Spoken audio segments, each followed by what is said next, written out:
आज म बनाउँदैछु सिमी आलु फ्राई। हजुरहरूलाई पनि मनपर्छ भने यो रेसिपी हेरेर ट्राई गर्न सक्नुहुन्छ। फर्स्टमा कराई बसाएर तेल हाले। तेल तातिसकेपछि थोरै मेथीलाई पनि राखे।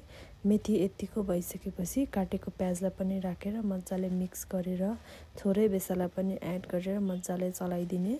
त्यसपछि काटेको आलुलाई पनि राखेर यसरी मजाले मिक्स गर्ने र एकैछिनपछि काटेको सिमीलाई पनि राखेर मजाले मिक्स गरे। मिक्स गरिसकेपछि छोपिदिने।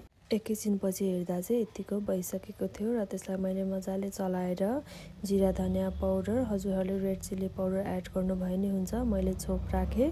त्यसपछि स्वाद अनुसार नुन र थोरै लसुनको पेस्टलाई पनि राखेँ र हल्का पानीलाई राखेर मजाले मिक्स गरेर फेरि छोपिदिएँ। एकैछिनपछि हेर्दा चाहिँ यतिको भइसकेको थियो र त्यसलाई मैले मजाले मिक्स गरेर एकछिन फ्राई हुनको लागि छोडिदिएँ र एकैछिनपछि चाहिँ फेरि मैले माथिबाट काटेको टमाटरलाई पनि एड गरेर मजाले मिक्स गरेर एकछिन छोपिदिएँ। त्यसपछि हेर्दा चाहिँ यतिको भइसकेको थियो र त्यसलाई मैले मजाले चलाएर खुल्लै छोडिदिएँ।